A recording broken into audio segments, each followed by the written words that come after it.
നമ്മളിവിടെ എക്സ്ചേഞ്ച് റേറ്റിനെ കുറിച്ചാണ് പഠിക്കാൻ പോകുന്നത്. ഇതിപ്പോൾ Calicut university BCom semester 1 managerial economics പേപ്പറിൽ ഉള്ളതാണ്. അവർക്കും യൂസ്ഫുൾ ആവും. ഇല്ല വേറെ ഏതെങ്കിലും യൂണിവേഴ്സിറ്റികളിൽ നിങ്ങൾക്ക് പഠിക്കുന്ന കുട്ടികളാണെന്നുണ്ടെങ്കിൽ അവർക്കും യൂസ്ഫുൾ ആവും. കാരണം എക്സ്ചേഞ്ച് റേറ്റ് വളരെ കൺഫ്യൂസിങ് ആയിട്ടുള്ള ഒരു പർട്ടിക്കുലർ ടോപ്പിക്കാണ്. എന്താണ് സംഭവിക്കുന്നത്, ഡിമാൻഡാണോ, സപ്ലൈ ആണോ, കൂടുകയാണോ, കുറയാണോ എന്നൊന്നും മനസ്സിലാവില്ല. അപ്പോൾ വളരെ സിമ്പിളായിട്ട് രണ്ട് സ്ലൈഡിൽ നമുക്ക് എക്സ്ചേഞ്ച് റേറ്റ് എന്താണ് അവിടെ സംഭവിക്കുന്നത് നമുക്ക് മനസ്സിലാക്കാം. അതിൻ്റെ ഇൻ്റർവെൻഷൻ മെത്തേഡ്സ് നമുക്ക് മനസ്സിലാക്കാം. എന്താണ് എക്സ്ചേഞ്ച് റേറ്റ്? നമ്മളിപ്പോൾ പഠിക്കാൻ വേണ്ടി US പോയി. നമ്മുടെ അപ്പനമ്മ രൂപ തന്നു വിട്ടു. റുപ്പീസായിട്ടാണ് ഞാൻ പ്ലെയിൻ കയറി പോകുന്നു. അവിടെ ചെന്നപ്പോൾ എനിക്ക് വിശന്നു. ഒരു ബർഗർ വാങ്ങിച്ചു. കടയിൽ ചെന്നപ്പോൾ അവർ പറഞ്ഞു $1. ഡോളറോ? നമ്മുടെ കയ്യിലുള്ളത് രൂപയാണ്. എന്ത് ചെയ്യും ഞാൻ ഈ രൂപ എടുത്ത് അങ്ങോട്ട് കൊടുത്താൽ അവർ പറഞ്ഞു പറ്റില്ല, ഡോളർ മാത്രമേ വാങ്ങിക്കുള്ളൂ. ഞാൻ പറഞ്ഞു ശരി, അങ്ങനെയാണെങ്കിൽ ഒരു ഡോളർ എത്ര രൂപയാണെന്ന് നമുക്കറിയില്ല അല്ലേ? ഈ രൂപേനെ എങ്ങനെ നമ്മൾ ഡോളറിലേക്ക് മാറ്റും? എത്ര രൂപ കൊടുത്താൽ അത് $1 തുല്യമാവും? അപ്പോൾ ഈ ഡോളറാന്ന് ഇവർ പറയുന്നുണ്ട്. എത്ര രൂപ എടുത്ത് കൊടുത്താൽ $1 പകരമാവും എന്ന് നമുക്ക് അറിഞ്ഞെങ്കിൽ മാത്രമേ നമുക്കവിടെ ട്രാൻസാക്ഷൻ ചെയ്യാൻ പറ്റുള്ളൂ. അപ്പോൾ ഇതിനാണ് എക്സ്ചേഞ്ച് റേറ്റ് എന്ന് പറയുന്നത്. ഒരു കറൻസീനെ ഒരു കറൻസീനെ മറ്റൊരു കറൻസിയിലേക്ക് മാറ്റാൻ വേണ്ടിയിട്ട് ഉള്ളതാണ് എക്സ്ചേഞ്ച് റേറ്റ്. അപ്പോൾ ഒരു കറൻസിയുടെ വില മറ്റൊരു കറൻസിയിൽ നമ്മൾ പറയുകയാണ് $1 = 50 rupees. അപ്പോൾ നിങ്ങൾക്ക് ആ ബർഗർ വാങ്ങിക്കണം എന്ന് വെച്ചാൽ നിങ്ങൾ കയ്യിലുള്ള 50 രൂപ എടുത്ത് കൊടുത്താൽ മതി, 75 രൂപ കൊടുക്കണ്ട. അപ്പോൾ അത് അയാൾക്ക് മനസ്സിലാവണം, നമുക്ക് മനസ്സിലാവണം. എക്സ്ചേഞ്ച് റേറ്റ് ഉണ്ടെങ്കിൽ മാത്രമേ അത് മനസ്സിലാവുള്ളൂ. നമുക്ക് അവിടെ ചെന്നിട്ട് ഈ പറയുന്ന പോലെ രൂപയിൽ കൊടുക്കാനൊന്നും പറ്റില്ല. നമ്മൾ ഓൾറെഡി ഈ എക്സ്ചേഞ്ച് റേറ്റ് പ്രകാരം കൺവേർട്ട് ചെയ്ത് ഡോളറാക്കി വേണം നമ്മൾ കൊണ്ടുപോകാൻ. രൂപയുടെ വില കൂടുക എന്ന് വിചാരിച്ചു. എന്ന് പറഞ്ഞാൽ എന്താണ് അർത്ഥം? അത് പലർക്കും അറിയില്ല. രൂപയുടെ വില കൂടുക എന്ന് പറഞ്ഞാൽ വിത്ത് റിലേഷൻ ടു ഡോളർ രൂപയുടെ വാല്യൂ കൂടുകയാണ്. അതായത് ആദ്യം $1 100 രൂപ ആയിരുന്നെങ്കിൽ പിന്നെ അത് $1 50 രൂപയാവും. എന്ന് പറഞ്ഞാൽ പണ്ട് നിങ്ങൾക്ക് ആകെ 100 രൂപ കൊടുത്താൽ ഒരേ $1 കിട്ടുമായിരുന്നുള്ളൂ. ഇന്ന് പക്ഷെ അതല്ല അവസ്ഥ. നിങ്ങൾക്ക് 100 രൂപ കൊടുത്താൽ $2 കിട്ടും. അപ്പോൾ 100 രൂപയുടെ വില കൂടി. അതായത് രൂപയുടെ വില കൂടി. 100 രൂപ കൊണ്ട് നിങ്ങൾക്ക് $1 പകരം $2 വാങ്ങിക്കാൻ പറ്റി. അതാണ് വാല്യൂ ഓഫ് റുപ്പി കൂടുക എന്ന് പറഞ്ഞാൽ. എക്സ്ചേഞ്ച് റേറ്റിന് എന്ത് സംഭവിക്കും നോക്കാം. 1:100 ആയിരുന്നപ്പോൾ എന്താ ഡോളർ ടു റുപ്പി 0.01 ആയിരുന്നു. 1:50 ആയപ്പോൾ 0.02 ആയി. എന്ന് വെച്ചാൽ രൂപയുടെ വില കൂടുന്നതിനനുസരിച്ച് നിങ്ങളുടെ എക്സ്ചേഞ്ച് റേറ്റ് കൂടും. അപ്പോൾ രൂപയുടെ വില കൂടുക എന്ന് പറഞ്ഞാൽ വാല്യൂ ഓഫ് ഫോറിൻ കറൻസി കുറയാണ്. ഡോളറിൻ്റെ വില കുറയല്ലേ ചെയ്ത്. പണ്ട് 100 രൂപ കൊടുത്താലാണ് $1 കിട്ടുള്ളായിരുന്നു.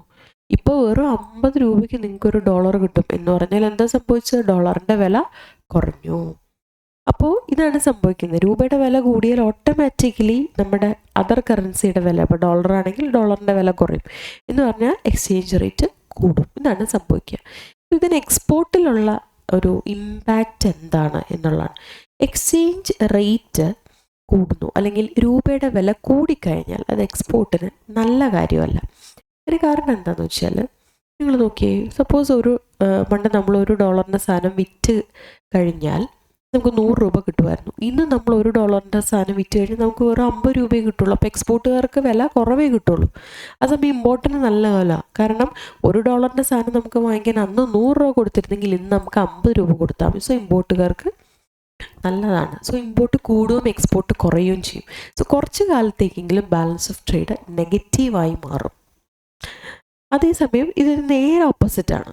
രൂപയുടെ വില കുറഞ്ഞു എന്ന് വിചാരിക്കും. രൂപയുടെ വില കുറഞ്ഞു എന്ന് പറഞ്ഞാൽ എന്താണ്? $1 100 രൂപ ആയിരുന്നത് ഇപ്പോൾ $1 200 രൂപയാവുന്നു. അതാണ് രൂപയുടെ വില കുറയുക എന്ന് പറഞ്ഞാൽ. പണ്ട് നമുക്ക് 100 രൂപ ഉണ്ടായിരുന്നു. 100 രൂപയും കൊണ്ട് നിങ്ങൾക്ക് $1 കിട്ടുമായിരുന്നു. പക്ഷെ ഇന്ന് 100 രൂപയ്ക്ക് $1 കിട്ടില്ല. 200 രൂപ കൊടുത്താലേ $1 കിട്ടുള്ളൂ. എന്ന് പറഞ്ഞു കഴിഞ്ഞാൽ രൂപയുടെ വില കുറഞ്ഞു. അതേസമയം ഡോളറിൻ്റെ വില കൂടി. കാരണം പണ്ട് നിങ്ങൾക്ക് $1 കിട്ടണമെങ്കിൽ നിങ്ങൾക്ക് കിട്ടണമെങ്കിൽ 100 രൂപ കൊടുക്കണം. ഇന്ന് ഇതേപോലെ $1 കിട്ടി 200 രൂപ കൊടുക്കണം. എന്ന് പറഞ്ഞാൽ ഡോളറിൻ്റെ വില കൂടി. അപ്പോൾ രൂപയുടെ വില കുറയുമ്പോൾ ഡോളറിൻ്റെ വില കൂടും. എക്സ്ചേഞ്ച് റേറ്റിന് എന്താ സംഭവിക്കാൻ നോക്കാം. 1:100 ആകുമ്പോൾ 0.01 ആയിരുന്നത് 1:200 ആകുമ്പോൾ 0.005. സോ കുറഞ്ഞിരിക്കുകയാണ്. എക്സ്ചേഞ്ച് റേറ്റ് കുറയും. സോ രൂപയുടെ വില കുറയുക എന്ന് പറഞ്ഞാൽ എക്സ്ചേഞ്ച് റേറ്റ് കുറയുക എന്നാണ് അർത്ഥം. ഇനി എക്സ്പോർട്ടിന് എന്താണ് ഇതുകൊണ്ട് മെച്ചമാണോ നല്ലതാണോ? തീർച്ചയായിട്ടും നല്ലതാണ്. കാരണം $100 സാധനം നമ്മൾ വിൽക്കുമ്പോൾ പണ്ട് 100 രൂപ കിട്ടിയിരുന്ന ഇപ്പോൾ 200 രൂപ കിട്ടുന്നു. സോ എന്തായാലും നല്ല കാര്യമാണ്. ഇമ്പോർട്ടിനെ സംബന്ധിച്ച് നഷ്ടമാണ്. കാരണം $1 സാധനം വാങ്ങിക്കുമ്പോൾ 100 രൂപ കൊടുക്കേണ്ടത് നമ്മൾ 200 രൂപയാണ് കൊടുക്കേണ്ടത്. സോ എക്സ്പോർട്ട് കൂടുകയും ഇമ്പോർട്ട് കുറയുകയും ചെയ്യും. ദാറ്റ് മീൻസ് ഒരു positive balance of trade, export കൂടും. ഇതാണ് സംഭവിക്കുന്നത്. അപ്പോൾ ഇതാണ് എക്സ്ചേഞ്ച് റേറ്റിൻ്റെ ഇംപ്ലിക്കേഷൻ എന്ന് പറയുന്നത്. അതായത് കറൻസിയുടെ വില കൂടുകയും കുറയുന്നതിനനുസരിച്ച് നമ്മുടെ ഫോറിൻ കറൻസിയുടെ വില കുറയും, എക്സ്ചേഞ്ച് റേറ്റ് കുറയും, ഫോറക്സ് റിസർവ്സ് മാറും, ബാലൻസ് ഓഫ് ട്രേഡ് മാറും, എക്കണോമിക് കണ്ടീഷൻ മാറും. ഫോറക്സ് റിസർവ് എന്തുകൊണ്ടാണ് മാറുന്നത്? ബാലൻസ് ഓഫ് ട്രേഡ്, എക്സ്പോർട്ട് കൂടി കഴിഞ്ഞാൽ ഡെഫിനറ്റ്ലി ഫോറക്സ് റിസർവ് സർപ്ലസ് വരും. ഇമ്പോർട്ടാണ് കൂടുന്നെങ്കിൽ ഫോറക്സ് റിസർവ് ഡെഫിസിറ്റ് വരും. പിന്നെ ഇനിയിപ്പോൾ നമുക്ക് ഇതെങ്ങനെ എക്സ്ചേഞ്ച് റേറ്റ് കൺട്രോൾ ചെയ്യാം എന്നുള്ളത് നോക്കാം. നമുക്ക് ഇഷ്ടമുള്ള റേറ്റിലേക്ക് നമുക്ക് എക്സ്ചേഞ്ച് റേറ്റിനെ കൊണ്ടുവരാൻ പറ്റും. അതിന് നമുക്ക് റുപ്പിയുടെ വില മാറ്റിയാൽ മതി. അപ്പം നിങ്ങളൊന്ന് ആലോചിക്കുക, സാധാരണ ഒരു സാധനത്തിൻ്റെ വില എപ്പോഴാണ് കൂടുക? ഒന്നുകിൽ ആ സാധനത്തിൻ്റെ ഡിമാൻഡ് കൂടുമ്പോൾ, അല്ലേ? അല്ലെങ്കിൽ അതിൻ്റെ സപ്ലൈ കുറയുമ്പോൾ. അപ്പം നമുക്ക് രൂപയുടെ വില കുറയ്ക്കണം അല്ലെങ്കിൽ കൂട്ടണം എന്നുണ്ടെങ്കിൽ രൂപയുടെ ഡിമാൻഡും രൂപയുടെ സപ്ലൈയും അഡ്ജസ്റ്റ് ചെയ്താൽ മതി. അപ്പോൾ അതാണ് നമ്മളിനി അടുത്ത് നോക്കാൻ പോകുന്നത്. അപ്പോൾ നമുക്കിനി RBI എങ്ങനെയാണ് ഇൻ്റർവീൻ ചെയ്യുന്നത്, എക്സ്ചേഞ്ച് റേറ്റ് എങ്ങനെ മാറ്റുന്നു എന്ന് നമുക്ക് നോക്കാം. അപ്പോൾ സപ്പോസ് നമുക്ക് ആവശ്യമുള്ളത് റുപ്പിയുടെ വില കൂട്ടണം. അങ്ങനെ റുപ്പിയുടെ വില കൂട്ടണമെങ്കിൽ നമുക്ക് 2 തരത്തിൽ ചെയ്യാം. ഒന്നെങ്കിൽ രൂപയുടെ ഡിമാൻഡ് കൂട്ടുക, അല്ലാന്നുണ്ടെങ്കിൽ രൂപയുടെ സപ്ലൈ കൂട്ടുക. അപ്പോൾ ഒരു സാധനത്തിൻ്റെ സപ്ലൈ കുറഞ്ഞു കഴിഞ്ഞാൽ അതിൻ്റെ വില ഓട്ടോമാറ്റിക്കലി കൂടും. അപ്പോൾ ഒന്നുകിൽ രൂപയുടെ ഡിമാൻഡ് കൂട്ടുക, അല്ലെങ്കിൽ സപ്ലൈ കുറയ്ക്കാം. അല്ലാന്നുണ്ടെങ്കിൽ നിങ്ങൾക്ക് ചെയ്യാവുന്ന ഡോളർ അഡ്ജസ്റ്റ് ചെയ്താൽ മതി. കാരണം നിങ്ങൾക്കറിയാം രൂപയുടെ വില കൂടുക എന്ന് പറഞ്ഞാൽ ഡോളറിൻ്റെ ഡിമാൻഡ് കുറയും. അപ്പോൾ ഡോളറിൻ്റെ ഡിമാൻഡ് അല്ലെങ്കിൽ ഡോളറിൻ്റെ വില കുറയും. ഡോളറിൻ്റെ വില കുറച്ചാൽ നിങ്ങൾക്ക് ഇൻഡയറക്റ്റ് ആയിട്ട് രൂപയുടെ വില കൂട്ടാൻ പറ്റും. അപ്പോൾ ഡോളറിൻ്റെ വില കുറയ്ക്കാൻ നിങ്ങൾക്ക് എന്ത് ചെയ്യാൻ പറ്റും? ഡോളറിൻ്റെ ഡിമാൻഡ് വേണമെങ്കിൽ കുറയ്ക്കാം, അല്ലാന്നുണ്ടെങ്കിൽ ഡോളറിൻ്റെ സപ്ലൈ വേണമെങ്കിൽ കൂട്ടാം. ഈ 2 മെത്തേഡ് യൂസ് ചെയ്താൽ മതി. അപ്പോൾ RBI യൂസ് ചെയ്യുന്ന മെത്തേഡ് എന്ന് പറയുന്നത് ഇതാണ്. അതായത് ഡോളറാണ് RBIയുടെ ഇൻ്റർവെൻഷണൽ കറൻസി.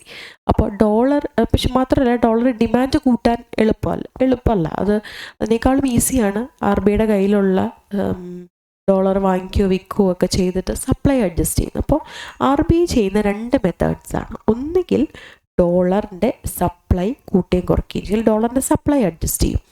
അല്ലാന്നുണ്ടെങ്കിൽ RBI ചെയ്യുന്നത് റുപ്പിയുടെ സപ്ലൈ അഡ്ജസ്റ്റ് ചെയ്യും. RBI കൂടുതലും ചെയ്യുന്നത് ഈ സപ്ലൈ അഡ്ജസ്റ്റ്മെൻ്റ് ആണ്. അപ്പോൾ ഡിമാൻഡ് അഡ്ജസ്റ്റ് ചെയ്യാൻ കുറച്ചുകൂടി ബുദ്ധിമുട്ടാണ്, സമയമെടുക്കും. അതുകൊണ്ട് നമ്മൾ എന്ന് വെച്ചാൽ സപ്ലൈ ആണ് അഡ്ജസ്റ്റ് ചെയ്യും.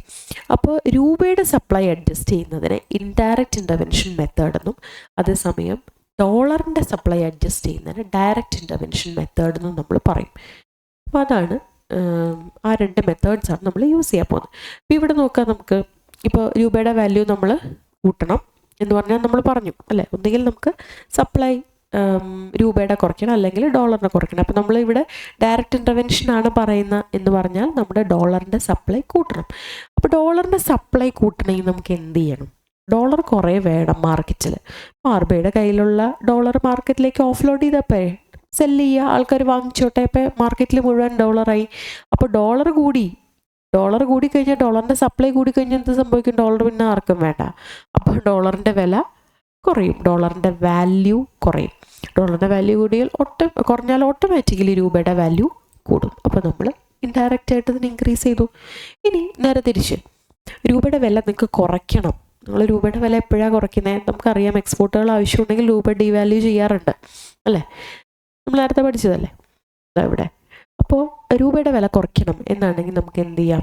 ഒന്നുകിൽ രൂപയുടെ വില കുറയ്ക്കാൻ രൂപയുടെ സപ്ലൈ കൂട്ടാം, പക്ഷേ അത് ഇൻഡയറക്റ്റ് ഇൻ്റർവെൻഷനോ. അപ്പോൾ അതുകൊണ്ട് നമ്മൾ തൽക്കാലം ചെയ്യുന്നില്ല, ഇവിടെ ഡയറക്റ്റ് ഇൻ്റർവെൻഷനിലെ പഠിക്കുന്നത്. അപ്പോൾ നമ്മൾ ഡോളറിൻ്റെ സപ്ലൈ കുറയ്ക്കും. അപ്പോൾ ഡോളറിൻ്റെ സപ്ലൈ കുറയ്ക്കാൻ എന്ത് ചെയ്യണം? ഉടനെ നമുക്ക് US ഡോളർ വാങ്ങിച്ചാൽ മതി. ഡോളറിൻ്റെ സപ്ലൈ കുറയ്ക്കുക, ഡോളർ മാർക്കറ്റിൽ നിന്ന് പിൻവലിക്കുക, RBI അത് കാശ് കൊടുത്ത് വാങ്ങിക്കും.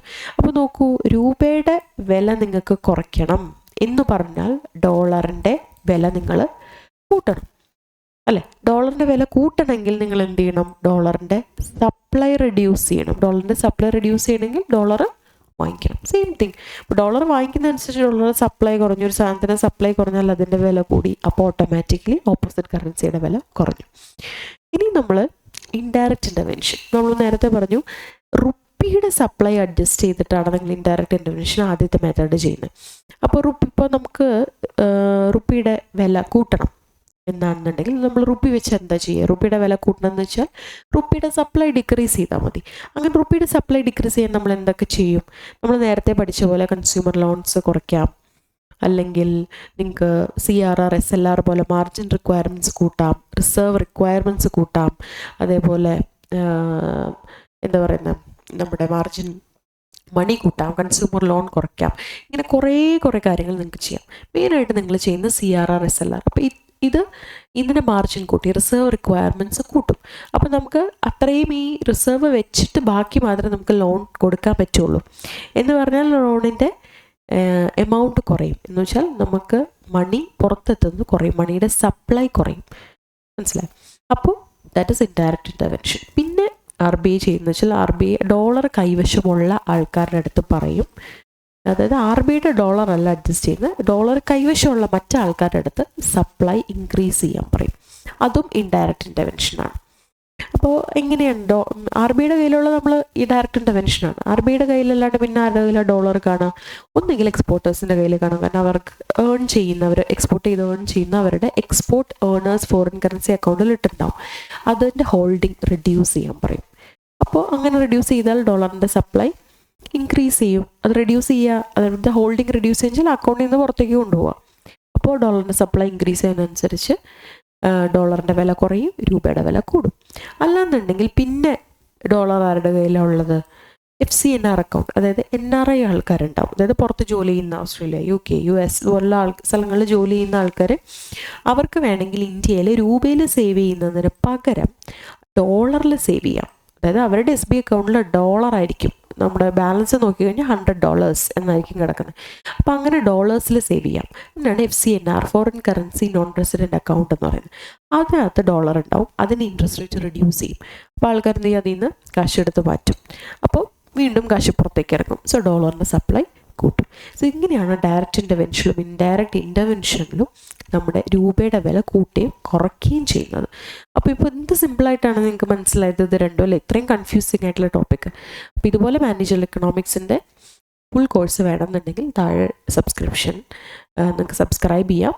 ലിങ്ക് താഴെ ഡിസ്ക്രിപ്ഷൻ ബോക്സിൽ കൊടുത്തിട്ടുണ്ട്. വളരെ സിമ്പിളായിട്ട് മലയാളത്തിൽ ഫുൾ ഡീറ്റെയിൽ ആയിട്ട് ഒറ്റ പോയിന്റ് പോലും ടെക്സ്റ്റിൽ മിസ്സാവാതെ നമുക്ക് കാലിക്കറ്റ് യൂണിവേഴ്സിറ്റിയുടെ മാനേജർ എക്കണോമിക്സ് പഠിച്ചെടുക്കാം. വളരെ സിമ്പിളായിട്ട് ടിപ്സും ട്രിക്സും ഉണ്ട്. നിങ്ങൾക്കൊന്ന് മനസ്സിലായില്ലേ?